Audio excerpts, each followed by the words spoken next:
Hello guys, welcome back to study. This is Dheeraj Kumar. चलो ready हो जाओ और आपके एग्जाम में बिल्कुल भी टाइम नहीं है। मैक्सिमम आपके एग्जाम में, ध्यान से सुनना, मैक्सिमम आपके एग्जाम में 30 डेज है। बोलोगे क्या सर, ये क्या बोल दिया आपने? मैक्सिमम मैंने बोला, ठीक है? इससे ज्यादा आपको टाइम नहीं मिलने वाला है। 30 डेज भी मैंने ज्यादा ही बोल दिया, मान लो 28 दिन है, ठीक है? इससे ज्यादा आपको टाइम नहीं मिलेगा। और मिनिमम अगर कोस्ट गार्ड ने अपने नोटिफिकेशन को, जो उन्होंने नोटिफिकेशन में दे रखा है, उसको फॉलो नहीं करते और उससे पहले कुछ चीजें कराने की कोशिश करते हैं, तो आपके पास सिर्फ 17 से 18 दिन है। ध्यान से सुनना, क्या कोस्ट गार्ड ऐसा कभी करता है क्या? नोटिफिकेशन में लिख दे कुछ और कर दे कुछ? तो हाँ, इसने पहले भी किया है, मैं बताऊंगा सब चीजों को। बट मैं नोटिफिकेशन के अकॉर्डिंग बात करता हूँ कि आपकी एडमिट कार्ड कब तक आ जाएगी, आपका एग्जाम डेट स्टेटस कब तक दिखाएगा। और हाँ, एडमिट कार्ड जब आएगी, एग्जाम स्टेटस जब आएगा, उसको देखने के लिए क्या क्या चीजों को अभी से अच्छे से खोज के रखो, क्योंकि उस टाइम आप पैनिक नहीं हो जाओगे, दिमाग काम नहीं करता है उस टाइम पे। तो अभी से चीजों को सुधरवा लोगे, ठीक है? अभी से चीजों को सुधरवा लोगे, बेहतर रहेगा। तो और एक एग्जाम में ज्यादा टाइम किन किन डॉक्यूमेंट्स की जरूरत होती है, जिसको अभी से चाहिए, अभी से लगोगे बन जाएगा। एग्जाम के टाइम पे लगोगे नहीं बनेगा, अभी लगभग 1 महीना है, जान लगाओगे वो सारे डॉक्यूमेंट्स बन जाएंगे, ठीक है? जो जो चीजें चाहिए, किसी का आधार में करेक्शन कराना होगा, वगैरह वगैरह चीजें, तो वो चीजें मैं प्रॉपर आपको जेन्युइन तरीके से बताऊंगा। बट वेट करो और वॉच करो, ठीक है? आगे बढ़ने से पहले मैंने बोला आपके पास बहुत ही कम टाइम है, तो कम टाइम के अंदर आपको अच्छे से प्रिपरेशन करना है। तो उस सिचुएशन में आपको क्या करना चाहिए? उस सिचुएशन में देखो आपको क्या करना चाहिए भाई। सेक्शन 1 के लिए आपको ए टू जेड स्टडी ऐप से पढ़ना चाहिए। मैं आपको कुछ चीज ऐसा दिखा सकता हूँ ना, रुको मैं आपको दिखा देता हूँ, ठीक है? जिसको देख के आपको लगेगा कि ना सेक्शन 1 क्यों इंपॉर्टेंट है। देखो, पिछले ईयर का बच्चा के साथ क्या हुआ ना, अभी हमसे इस बार ये कनेक्टेड हुए हैं, ठीक है? अफसोस देखो होता है लोगों को, जो गलतियां शुरू में करोगे। सेक्शन 2 पता है ना, 50 नंबर का पूरा पेपर होता है। इसमें 25 प्लस स्कोर करना अपने आप में बाहुबली का काम होता है भाई, क्योंकि इतना इजी नहीं होता है सेक्शन 2। 25 प्लस स्कोर कर रहे हो ना, बहुत खतरनाक लेवल हो। देखो इनका सेक्शन 2 में ना 27 स्कोर है आउट ऑफ 50, बहुत अच्छा स्कोर है भाई। 50% से ज्यादा स्कोर है। आपको ये चीज, अगर आप एक्स ग्रुप की कट ऑफ देखो एयरफोर्स के अंदर, एक्स ग्रुप में कट ऑफ जाती है पासिंग मार्क्स के बराबर, क्योंकि ट्रेड वाले ना, टेक्निकल वाले मैथ फिजिक्स बनता ही नहीं है उनसे। ये बच्चा बना के जा रहा है, दिख रहा है आपको इतना अच्छा स्कोर। लेकिन सेक्शन 1 में स्कोर देखो 35, सिर्फ 35। इनको पास तो किया गया, ओके, इनका ओवरऑल स्कोर था 62, इनको पास तो किया गया। बट सेक्शन स्टेज 2 के अंदर भी देखो ये पास थे, मेडिकल फिट थे, डॉक्यूमेंट वेरिफिकेशन में पास थे। बट लास्ट में क्या हुआ, इनको ओवरऑल कट ऑफ जो है ना वो कम थी इनकी, ठीक है? तो गाइस छट के आना पड़ा। तो मैं इनको ये चीज, आपको इनसे ये सीखना चाहिए ना, इन बच्चे की जो गलती हुई है, अगर इनकी स्कोर सेक्शन 1 के अंदर 50 प्लस होती, मतलब 15 नंबर और हो जाता, आप देख लो ये चीज 77 पे पहुंच जाता। इनकी कैटेगरी से ये स्कोर बहुत अच्छा था, दिख रहा आपको? लेकिन मैं बोलता हूं 50 क्यों? जब मेरे पास से पढ़ रहे हो सेक्शन 1 ना, मेरे बैच में, तो 55 का टारगेट करो, ठीक है? तब जाके आपकी सिलेक्शन हो ही जाएगी, ठीक है? और इस बैच से, रक्षक बैच से पढ़ के बहुत अच्छे से प्रिपरेशन करके जाओ। अभी टाइम है आपके पास, जो जो चीजें कमी है इस बैच से पढ़ो। देखो ऐसा नहीं है ना कि ये बैच आज 1 महीने के लिए हमारे पास है, ठीक है? इस बार मान लेते कुछ चीजों की कमी है, प्रिपरेशन आज से स्टार्ट कर दो इस बैच में होके। ये बैच इस बार के एग्जाम में भी काम आएगा। अगर मान लो इस बार आपकी प्रिपरेशन अच्छी खासी नहीं हुई है, तो जितना हो सके इस बैच को ज्वाइन करके पढ़ो। इसकी प्राइस बहुत ज्यादा नहीं है, ठीक है? अभी ऑफर मैंने इसको 615 कर दिया, स्टार्टिंग में 900 कुछ थी, बट बच्चे कह रहे हैं एग्जाम आ गया सर कम कर दो, हमने 615 कर दिया। इसके लिए आप ज्वाइन करो, सेक्शन 1 की कंप्लीट क्लास होगी, और ये 1 साल तक आप इसको एक्सेस कर पाओगे। मतलब अगली भर्ती जब आएगी ना, तो भी आप इससे प्रिपरेशन कर पाओगे। सारे कॉन्सेप्ट अगले बैचेस में भी काम आएंगे। बहुत ही डेडिकेटेड होकर ये रिकॉर्डेड बैच को प्रिपरेशन करा है मैंने। इसके अंदर सेक्शन 1 में जितनी चीजें आती है ना, math, reasoning, science, English, GK, सभी चीजों को प्यार से कवर कर रखा है। साथ में आपको मॉक टेस्ट मैंने दे रखा है। ये सेक्शन 1 के बारे में बोल रहा हूँ, चाहे आप जीडी के लिए दो या फिर यांत्रिक के दो, सबका सेक्शन 1 एक ही होता है, अलग अलग नहीं होता, ठीक है? तो और साथ में हमारे सेक्शन 1 की जितनी पीडीएफ आती है ना, उसकी प्राइस 300 रुपए के करीब है। मॉक टेस्ट की प्राइस थी, पता होता है 100 रुपीज है, 120 रुपीज है। तो ये सब चीजें अलग से नहीं खरीदनी है। 420 रुपए की चीजें आपको इसके अंदर अलग से नहीं खरीदनी है, मैं आपको फ्री में दे दे रहा हूँ। वीडियो क्लास की तो पैसे आप 615 दे रहे हो, बाकी फ्री में मैं आपको टॉप 500 सीरीज की पीडीएफ दे दे रहा हूँ, ऑनलाइन मॉक टेस्ट दे दे रहा हूँ। ये सभी चीजें आपके लिए फ्री होंगी। तो एक बार इसको ज्वाइन करो और प्रिपरेशन को बूस्ट करो। अगर आप ये सोच के चल रहे हो ना कि अरे हम तो एनडीए से आए हैं प्रिपरेशन करके, इसको तो फोड़ देंगे, फुट जाओगे भाई। ये एनडीए का रिटेन नहीं है, एयरफोर्स एक्स ग्रुप का रिटेन नहीं है कि आपके टेक्निकल वाले मैथ फिजिक्स के बदौलत आपकी रिजल्ट हो जाएगी, नहीं आने वाला। सेक्शन 1 में जब तक दबा के आप स्कोर नहीं करोगे ना, 50 प्लस नहीं जाने वाले हो, तब तक फाइनल सिलेक्शन नहीं होगा, यही तक होगा। देखो ये जो होता है बस कट ऑफ खेलोगे, स्टेज 1 क्लियर होगा, स्टेज 2, और ये दर्द जब होता है ना कि फाइनल मेरिट आउट होना, अपने आप में पता है क्या होता है, सारी उम्मीदें टूट जाती है, ठीक है ना। तो ये सभी चीजें जो है, इन सब चीजों से बचो। इसलिए मैं कहता हूं कि इस बैच से, रक्षक बैच से पढ़ के जाओ। हमारे बच्चे नवदीप को आप जाके देखो, जो अभी नवदीप ट्रेनिंग कंप्लीट करके आए हैं, उनकी बहुत सारी बातें हमारी हुई है, चैट्स हुई है, वो मैं आपको अगले वीडियो में दिखा दूंगा। वो फाइनल ट्रेनिंग करके आ चुके हैं, कोई सेटिंग से नहीं भाई, वो अपने दम पे गया वो बंदा, ठीक है। ये चीजें मैं शुरू से एंड तक जो इंसान जुड़ा है मैं उसके बारे में सकता हूँ। ऐसे एयरफोर्स में कह रहे थे कि अग्निवीर है तो नहीं हो रहा खुद से, मैंने पास में बच्चे को बैठा के पढ़ा के भेज दिया, उसका भी इंटरव्यू मैंने डाला था, ठीक है, शॉर्ट वीडियो में देख लो मुकेश को। तो ये सभी चीजें ना, जिसमें गट्स होता है, जिसमें जुनून होती है पढ़ने की ना, वो अपने दम पे सिलेक्शन लेता है।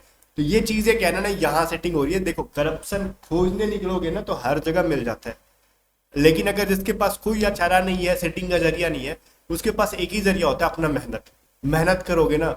हम कट ऑफ खेलेंगे ही नहीं भाई, सिंपल सा तरीका, कट ऑफ खेलेंगे ही नहीं। हमारा टारगेट एक ही होगा, ज्यादा से ज्यादा मैक्स टू मैक्स स्कोर करने का।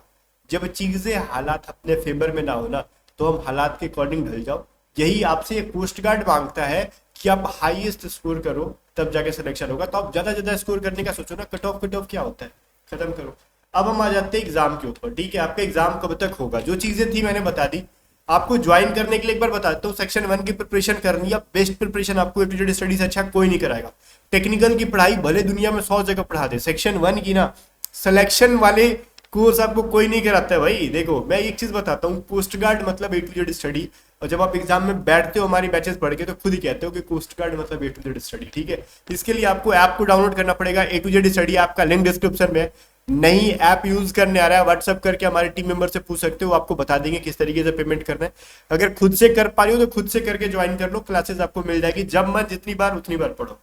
अब देखो 2023 में ना, जब देखो सितंबर या फिर नवंबर के टाइम पे कुछ ऐसा एग्जाम हुआ था, एग्जैक्टली मेरे को याद नहीं है, शायद नवंबर में हुआ था ना, एग्जैक्टली मेरे को नहीं याद है, ध्यान से सुनना। उन्होंने यूं ही लिखा था मिड या फिर एंड नवंबर ऐसे करके कुछ लिखा था, बट एग्जाम ले लिया था उन्होंने फर्स्ट वीक में ही नवंबर को। तो ये चीज मैं बोल रहा हूँ कि अगर कोस्ट गार्ड, हालांकि उस समय जल्दीबाजी करने का एक रीजन था कि डिले हो गई थी बहुत ज्यादा वैकेंसी, और इस बार ये कोई खास डिले नहीं है, अपने रूटीन को फॉलो कर रहा है। सितंबर में, वैसे तो अक्टूबर में कराते थे पहले 2 साल पहले तक, बट अब ये सितंबर तक फिसल गए हैं, शिफ्ट हो गए, ठीक है।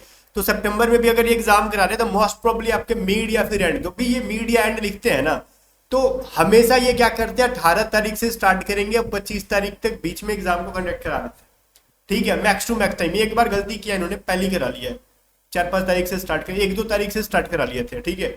तो मैं वो चीज को इग्नोर कर रहा हूँ कि कोस्ट गार्ड ने एक बार किया वैसा, मैं फिर से वो चीज ना दोहराए, वो चीज को लेके चल रहा हूँ। अगर ये एग्जाम 18 से 25 के बीच में अगर ये ले रहे हैं, कंडक्ट करा रहे हैं, ध्यान से सुनना, जब ये मीड या एंड लिखते हैं ना तो बड़ा मतलब वो चालाकी से खेल लेते हैं, हमने मीड को भी ऐड कर दिया, हमने एंड को भी ऐड कर दिया, ठीक है। तो हम ये डेट मान के चल रहे हैं, और आज हमारे पास क्या डेट है भाई, आज हमारी जो डेट है वो है 20 अगस्त। तो इस तरीके से हम कह रहे हैं हमारे पास, किसी के पास 28 दिन है, सॉरी किसी के पास 30 दिन है, तो किसी के पास 32 दिन 33 दिन होगा जिसका एंड में होगा। खैर वो हम 2-3 दिन नहीं काउंट करते, हम अपने फर्स्ट डेट को ही समझते हैं। तो देखो अगर 18 से एग्जाम में स्टार्ट होता है तो उसके 10 दिन पहले तक आपका एडमिट कार्ड शो होता है। तो आप ये चीजें, सॉरी एग्जाम का स्टेटस शो होता है, सिटी शो होता है, तो आपका एग्जाम का सिटी जो शो होगा वो एक्सपेक्टेड आप समझ सकते हो, वो अगले मंथ में आपको 10 तक आपको वो चीजें शो होने लगेंगी, ठीक है। 8 से 10 तक के बीच में आपको एग्जाम सिटी और डेट वगैरह सब कुछ शो होगा, बट एडमिट कार्ड एग्जाम के 3 दिन पहले ही डाउनलोड होता है, ठीक है। अगर किसी का 18 को है, किसी का 19 को है, या फिर जब भी एग्जाम डेट वो जिसका पड़ता है, ठीक है, या फिर जब भी वो एग्जाम का डेट फिक्स करते हैं उसके जस्ट 3 दिन पहले होता है। और उसको डाउनलोड करने के लिए क्या क्या चाहिए, आपने फॉर्म फिलअप करते टाइम जो ईमेल दिया होगा, जिसको आप जीमेल कहते हो, ठीक है, आपने जो ईमेल या फिर जीमेल दिया वो डालना है। और कोस्ट गार्ड का फॉर्म भरते टाइम में एक अलग से पासवर्ड बनाया होगा आपने, जीमेल का पासवर्ड नहीं, आपने कोस्ट गार्ड की वेबसाइट पे एक पासवर्ड बनाया होगा। वो पासवर्ड लाइक किसी का होगा, मान लो धीरज @1 2 3 4 ऐसे करके कुछ कुछ बनता है, ठीक है। किसी का नाम @, या फिर किसी का हैश, अगर ये सभी चीजें भूल गए हो तो फॉरवर्ड पासवर्ड करके अभी पासवर्ड रिसेट कर लेना। बिकॉज जब आपका एग्जाम स्टेटस आएगा, एडमिट कार्ड आएगा, तो वेबसाइट बहुत ही घटिया चलती है, उस टाइम फॉरवर्ड पासवर्ड नहीं हो पाता अच्छे से। अभी से करके रख लो। और ध्यान से सुनना, अगर किसी का फॉर्म फिलअप कर रखा है सही से, लेकिन आपके आधार कार्ड में कुछ भी एरर है, ठीक है, आपने फॉर्म फिलअप करते टाइम आधार नंबर ही दिया है, तो आधार कार्ड में कुछ भी एरर है तो आधार कार्ड को सुधरवा लो। किसी ने पैन नंबर दिया होगा तो पैन कार्ड को सुधरवा लो। मोस्ट प्रॉब्ली बच्चे आधार कार्ड देते हैं, किसी का आधार में नाम गलत है, किसी का पापा का नाम गलत है, किसी का डेट ऑफ बर्थ गलत है, किसी की उसकी लोकेशन मतलब क्या कहते हैं एड्रेस गलत है, वो सभी चीजों को सुधरवा लो। ठीक है, अगर नहीं सुधरवाते हो आपको एग्जाम देने में प्रॉब्लम क्रिएट करेंगे, इनमें भगा भी देंगे। ठीक है, फोटो अगर बहुत बचपन जैसा लग रहा है फोटो ना, ध्यान से सुनना, बहुत पहले का फोटो है ना, बच्चा जैसा लग रहा है, तो उस फोटो को अपडेट करा लो। अभी आपके पास 30 दिन है, ठीक है, अपडेट होके अगले 7-8 दिन में अपडेट हो जाता है, आप डाउनलोड करके प्रिंट करा सकते हो। बाई पोस्ट तो अब नहीं आएगा, प्रिंट करा के उसको ले जाना। ठीक है, तो फोटो वगैरह ध्यान से सुनना, फोटो वगैरह अपडेट करा लेना आधार का, ताकि आप ज्यादा बच्चे, फोटो मैच करना चाहिए चेहरा से ना, ऐसा ना हो कि आधार का चेहरा मैच ही नहीं कर रहा है तो फिर आपको एग्जाम नहीं देने देते, थोड़ा सा नोटंकी करते हैं वहां पे कि तुम नहीं हो, दूसरा आइडेंटिटी कार्ड लेके आओ वगैरह वगैरह चीजें। तो मेनली आपको आधार कार्ड वगैरह परफेक्टली सुधार लेनी है। ठीक है, अगर कोई बच्चा SC/ST से है तो अपने SC/ST सर्टिफिकेट बनवा के रखा होगा, बहुत अच्छी है, क्योंकि अगर उसको TA लेना होगा तब तो आपको ना अभी से अपने पापा या मम्मी के नाम पे, या फिर आपका नाम बैंक में है तो एक बैंक चेक का इंतजाम करना, बिकॉज उसी टाइम पे आप इंतजाम नहीं कर पाते हो। TA लेना होगा तब, इसको कहते हैं ट्रैवलिंग अलाउंस। ठीक है, अगर लेना है तब, अगर नहीं लेना है तो कोई दिक्कत नहीं है। अगर SC/ST के बच्चे को TA मिलता है, अगर जो चाहता है कि हम लें तो ही आपको ये डॉक्यूमेंट चाहिए। अगर वो SC/ST का है, अगर वो नहीं चाहता कि मेरे को नहीं चाहिए TA, तो कोई जरूरत नहीं है। लेकिन आप चाहते हो कि मेरे को TA मिले, TA का मतलब होता है आने जाने का किराया, आपको ना, आपको फॉर्म फिल करके ले जाना होता है, वो आपको गवर्नमेंट दे देती है, रिटर्न दे देती है बैंक अकाउंट में, तो आपको हाथ में नहीं मिलेगा, इन हैंड नहीं मिलता। बैंक अकाउंट नंबर वगैरह डिटेल्स देना होता है, तो उसके लिए आपको ना एक बैंक अकाउंट नंबर और उसी अकाउंट नंबर से रिलेटेड एक कैंसल चेक की जरूरत होती है। TA का फॉर्म आपको कोस्ट गार्ड के ऑफिशियल साइट से मिलेगा, मैं उस टाइम भी प्रोवाइड करा दूंगा TA का फॉर्म, बट फिलहाल आप अपना SC/ST सर्टिफिकेट रेडी रखना, ready the form fill up date से पहले का। एंड आपको क्या करना होगा, TA के लिए आपको एक कैंसल चेक, चाहे आपके मम्मी के नाम पे, पापा के नाम पे, जिसके नाम पे अकाउंट है उसके नाम पे एक कैंसल चेक चाहिए। ठीक है, तो ये सभी चीजें चाहिए होती है, अगर आपको जरूरत है तो आप बनवा लो। मैंने आपको याद दिला दिया, ये ना कहना कि सर आपने पहले से अपने को बताया नहीं था, ये सभी चीजें जरूरत होती है। बाकी OBC SC OBC EWS और जनरल कैटेगरी के बच्चों को किसी भी टाइप का एग्जाम देने के लिए कास्ट सर्टिफिकेट की जरूरत नहीं है। आपको स्टेज 2 में डॉक्यूमेंट वेरिफिकेशन में EWS से अगर किसी ने फिल किया तो EWS चेक होगा, OBC से अगर किसी ने फिल कर रखा है तो आपको OBC का सर्टिफिकेट देना होगा। जनरल कैटेगरी के बच्चों को किसी भी टाइप का सर्टिफिकेट नहीं देना, आपको जस्ट एजुकेशनल सर्टिफिकेट देना है। ठीक है, 10th-12th का, वो भी कब, डॉक्यूमेंट वेरिफिकेशन स्टेज 2 में। स्टेज 1 में क्या क्या ले जाना होता है, एक आइडेंटिटी कार्ड लाइक आधार और एक एडमिट कार्ड, और जो फॉर्म पे आपने फॉर्म फिलअप करते टाइम फोटो दे रखा है, ध्यान, जो अपलोड कर रखा है, लाइव फोटो नहीं, जो अपलोड कर रखा है स्लेट वाला, वो वाला फोटो, ये सभी चीजें लेके जानी होती है आपको। ठीक है, बाकी जो चीजें थी मैंने इन्फॉर्मेशन दे दी, जो लगता है मेरे को कि बहुत जरूरी है ये सभी चीजें। बाकी ये चीज तो मैंने दिखाई दिया कि सेक्शन 1 से खिलवाड़ नहीं करो, जो कि 60 नंबर का आता है, अदरवाइज खिलवाड़ हो जाएगा आपके साथ। ठीक है, मिनिमम आपको 27 लाने, और देखो, और सेक्शन 2 में 17, तो क्या इतना लागे कि आपका सिलेक्शन हो जाएगा। देखो मिनिमम भाई ने 35 ला रखा है, सेक्शन 2 में 27, तो सिलेक्शन तो नहीं हुआ ना। तो ये पासिंग मार्क्स के ऊपर मत जाना कि इतना लाने से सिलेक्शन हो जाता है, उससे नहीं होता। जितना ज्यादा स्कोर करो, सेक्शन 1 में 50+ जाना ही पड़ेगा, इससे नीचे रहोगे चांस ही नहीं है। और वो सेक्शन 1 में 50+ जाने के लिए रक्षक बैच के बिना बहुत मुश्किल हो जाता है। ठीक है, रक्षक बैच बहुत ही हेल्पफुल होगा आपके लिए, अभी ज्वाइन करो। बाकी गाइस मिलते हैं नेक्स्ट वीडियो में, तब तक बाय बाय। वीडियो को शेयर कर देना और स्टडी को सब्सक्राइब कर देना।